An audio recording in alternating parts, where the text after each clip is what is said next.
What up guys, Ryan here from Mudgunner. Today I'm going to show you how to set up your first rifle, or maybe if you've had a rifle for a little bit and you're trying to figure out how to get it set up, we're going to talk about that too. What brought this on is I work in a gun store and I see people bring in ARs every single day to sell us or just kind of build it up.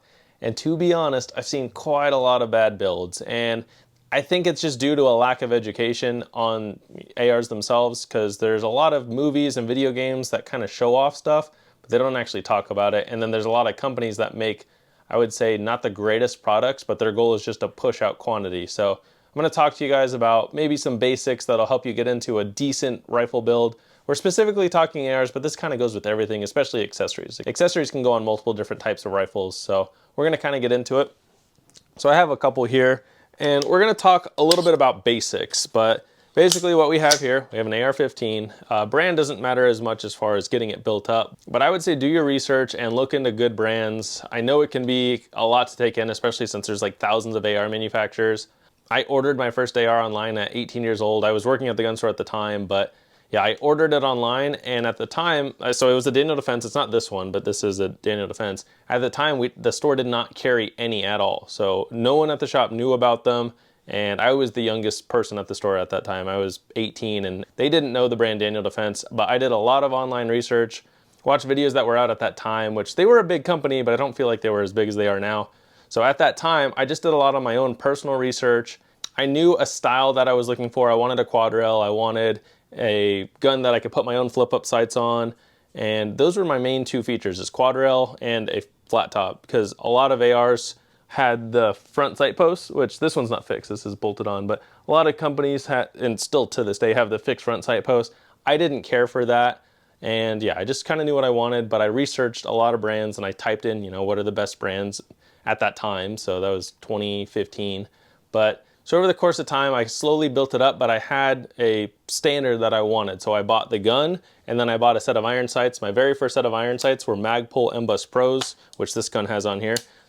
I do have it behind the magnifier. So this gun has Magpul M-Bus Pro sights. They're metal flip-up sights, and that is my gold standard for my collection. I've had amazing success with them. I've never had a single issue. I probably have about 15 pairs of these iron sights. I also have some of the polymer sights. But the polymer sights are a good budget option. I have broken 2 sets of rears, and it's not even that I broke them, they just cracked over time. So polymer sights can crack, doesn't matter who makes them. Magpul sights would be my go-to for iron sights, and yeah, I would say the first thing I would do with a gun is get a pair of iron sights. I did not have any optic at that time. I just bought the gun and the sights, and I did the gun on layaway. A lot of stores will offer layaway. That's when you put some money down and pay it off over time. So yeah, I had to do layaway because it was like a $1,500-ish gun at that time, and I was 18 years old. So yeah, if you can't afford that, don't worry, there's a lot of decent options out there. I've talked about Smith & Wesson on the channel before. They make a good option. Ruger makes a good option. If you can afford about $1,000, Springfield, and again, do your research. There's a lot of great options out there, and you don't necessarily need to spend a lot of money. I knew I was gonna kind of get the gun bug and wanna go all out. So I started out with a decent brand, and I still have that AR to this day. It's been on my channel multiple times. And I bought it as a 16-inch rifle. When I turned 21, I SBR'd it, so now it's 12.5-inch barrel. But yeah, what I have here, these two are 16-inch barrels, and I have an SBR right here. But yeah, so I would say when you buy a rifle, start out with a sighting system. Iron sights are the gold standard, but honestly nowadays, you can get away with buying an optic. And I know everyone's gonna say, well, you need iron sights first. That's true in a way, but red dots and scopes and everything nowadays is pretty decent to the point where, you know, it's kind of like manual versus automatic, right? Like knowing how to drive a manual is important, I feel like, but automatic is the way of the future, and optics are the way of the future for guns. And if you buy a decent optic, I would say you're probably okay without iron sights at first. I would still learn how to use them. It's a very good skill to know how to use. If your battery dies, if your optic breaks, having iron sights on your gun is a very good thing. So even if you don't buy iron sights at first, just know, like, all my guns have iron sights, except for this one, so I lied. But yeah, most of my guns have iron sights on them if I have the means to, and they're all zeroed. Most of the time I'll zero the iron sights and then I'll zero the optic. That way I know it's good. But I can look right through this glass on here, and I can use my iron sights without the optic being on, and they're accurate. So knowing how to use iron sights are very important. If you don't buy them as your first thing, that's okay, but just buy a decent optic. You can get a very decent optic for about 150 to 200 bucks. I would say I don't recommend anything in that like sub $100 range as far as like your first optic, because I mean, well, I guess it depends, right? If you're not thinking about this for self-defense, if you just want to use it as a range toy, it'll never potentially be used in a self-defense scenario or whatnot, then I guess that's fine. But I like stuff that I know I could trust my life to, and that's kind of why I lean towards nicer things. So I run EOTech, I run Aimpoint, I run Trijicon. I would say those are your three main food groups for high-end optics that military or law enforcement use. I've had really good success with them, but I've also had good experiences with lower price point stuff too. So I do use Vortex optics, I do use Holosun, I have some SIG optics, like the Romeo 5 is about 100 to 150 bucks.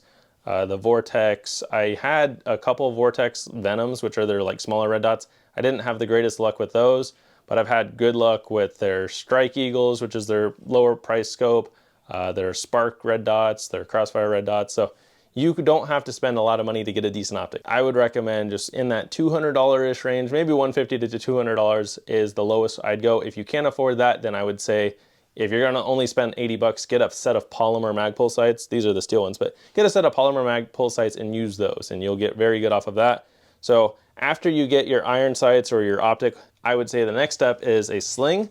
And the reason why I say sling is being able to hold it on your body if you're at a shooting range in the desert or if you live in a forest state. Just having a way to sling it to your body is important in my opinion, and you don't have to spend a lot of money doing that. So these Magpul slings, they're quick detach. These are about 55, 60 bucks. I have it on these two.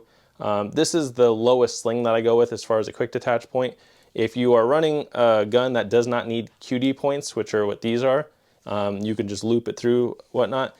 There's even cheaper options, 20, 30 bucks. Like Magpul makes a, I think, $20, $30 sling of this without the QD points. These are about like $18 a piece. But depending on your gun, not all guns have quick detach points on them. Normally if they don't, so I try to at least have a stock that has a quick detach point. I think the cheapest stocks that have those are about 40 bucks. You can buy like the Magpuls right here. So this has that, but I had to get that stock for this gun. And then if the gun does not have a QD point in the rail, I buy this little Magpul piece right here. It's on top. So that piece is about 30 bucks, and that allows me to add a quick detach mount on the gun.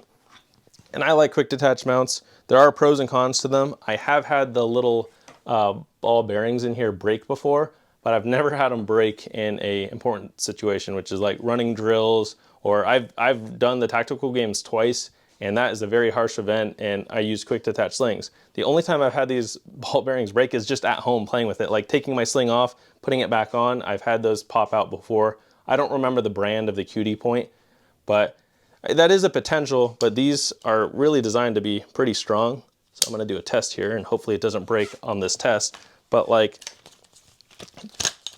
this is meant to be strong. Like, you see, I'm throwing it around. They're pretty sturdy, so I'd say the chances of them breaking are kind of slim, but there is that potential. So looping it to your gun, to your stock, that's always gonna be the most secure, but I would say these are really good nowadays. And having a backup's not the worst thing you can have. So, I mean, just having spare of these QDs is like 18 bucks. But yeah, I'd say a sling is very important to have on your gun because again, it just holds it to your body. And then as far as preference, I like 2-point slings where it's on 2 points of the gun. It gets it most secure to your body. You can run it as a single point, which this allows. So I pop this out, and then right here, again, if this is the Magpul MS4, it's like a $60 sling. You just pop this right in here, and now you have a 1-point sling. And to use a 1-point sling, you do need a QD point somewhere on the back of the gun, not the stock. I would not recommend it on the stock, but somewhere on the back of the gun, which this has one right here. So if I pop this in right here, now it's a 1-point sling. So super easy. 1-point gives you a little bit more mobility with it, but it also makes the gun a lot more mobile. So if you're not holding on to this, it is flinging around if you're moving. So pros and cons to it, but what's nice is you have the option. And with this, I like running it in the stock, but if you have a QD point back here, a lot of people will just run it from there to the front of your gun. So I don't even need it on the stock. I can run it from right there. And then it's a way quicker exchange if I needed to. So slings are good, and they're a very inexpensive investment for me. So I would say slings are a must-have, and I would say it's the second thing I would recommend because you need to be able to see, and you need to be able to hold it to your body. And again, cheap investment, but it's a good investment. After that, I would say the next thing would be a light. And the reason why I say a light is if you're using this for a defensive purpose, if it's pitch black in your house, you need to have a way to see what you're aiming at. And this is probably the cheapest way I'd go about mounting a light. This is just a handheld light on a ring mount. So I can take any handheld flashlight and throw it in this ring mount and it'll work. So that's the cheapest I go. There are weapon mounted specific ones, but some of those like $40, $50 weapon mounted ones, they just don't work good. If you buy a $50 handheld light, they work a lot better than a $50 specific weapon mounted light. So I think these ring mounts are about 30 bucks. This is a Daniel Defense one. I don't know how much theirs is, but this is not an expensive handheld light. It's just a stream light, but it works. So I like having it. You can set it up for right or left hand use. If you can afford a little bit more money, you can buy something like this. This is also a stream light, but this is a weapon mounted specific one. So it mounts to the gun, and then I have a pressure pad on top.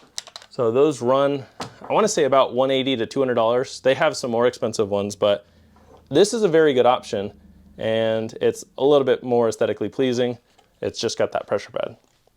And it strobes, so if you hit it twice, it'll strobe. But yeah, that's also a very good investment in my opinion, and I would say it's important to have and important to know how to use. So me being right-handed, I can just use my left thumb and press it. And it's not like a high lumen light, it's not super insanely bright, but it's definitely bright enough to, you know, show what I'm shooting at within a short range. And it doesn't take up much space on the gun, and it's not super expensive. So I mean, a light setup, maybe $100 to $200. Iron sight setup, 80 bucks to maybe $200, depending on if you're buying a really nice set of iron sights. But these Magpul MBUS Pro steel sights, I think a set of them's about 160 to 180. I don't remember exactly off the top of my head. But yeah, so iron sights are inexpensive, lights relatively inexpensive, sling, not too bad. And you don't have to buy all this up front. Again, when I bought my first AR, the only thing I was able to do was buy the gun, buy the sights. I didn't have anything else at that time. This is just the order that I would get that stuff in for me. And I actually have this funny target I was digging in my office. This is the very first target I shot at with my Daniel Defense. I didn't even know how to zero a gun at that time, but I put it on, and this was 5 rounds. I even wrote the date on here, so it's 5 rounds at like 40 feet. But yeah, that was just 18-year-old me, or I was 19 at the time, because I bought it, I ordered it when I was 18, but I picked it up when I was 19. So yeah, that was my very first target as a 19-year-old, first time shooting my own AR, and I didn't have anyone out there to teach me. I just learned at the shop that I worked at and watched YouTube videos. So just fun little, you know, when I was younger experience. But yeah, it's also cool to see how you can grow over time. I feel like I've grown immensely since 2015. So it's a crazy journey, and it doesn't seem like it was that long ago, but it also feels like it's forever ago. So yeah, those are just some things that I feel like would help you out. And I think everyone gets caught up in aesthetics, right? They want a cool looking optic with multiple reticles and this and that, or, you know, these just really odd things that I see, or the cheapest things. I've seen like the cheapest iron sights possible where they're not even solid. Like I can move it, I can touch this, there's no play in it. But some of these like $30 Amazon special sites or wish.com sites, they just look terrible, they don't work.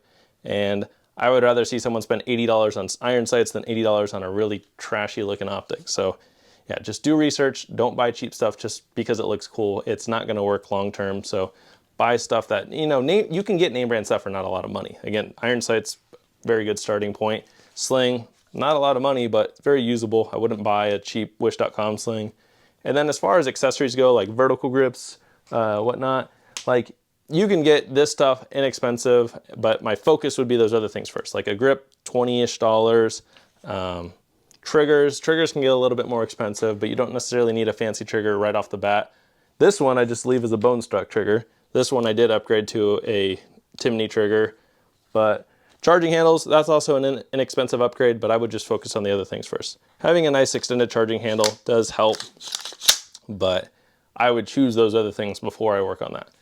So, and then if you get really crazy in it down the road, you can go with something like this. So this is one of my dream builds that I've kind of been working on for years now.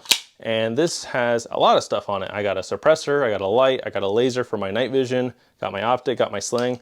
This, I don't have iron sights, but I do have the laser, and that works as a secondary sight. So you can really get crazy with how you set up your guns, but start small and work your way up, and you're gonna learn a lot over time. I'm constantly learning new things. Sometimes I rearrange my guns and I'm like, wow, this works 10 times better in this configuration than it did in the last. So that's how I've been with this one. This thing is constantly changing to work better for me. So yeah, just having a little bit of extra knowledge will help you set up your gun in a more practical way, not make you look uneducated at the range. And it's okay, we all start from somewhere. I'm sure I've done a lot of cringy things as I learned over time. Maybe this is cringy to you guys, but I feel like this is what's worked for me. I help people set up their ARs every single day at the store. And if you stop by the store that I work at, which is Arizona Firearms, I can help you set up your guns. So I really enjoy doing it and just here to help you guys out. So thank you guys for watching and stay tuned for my next video.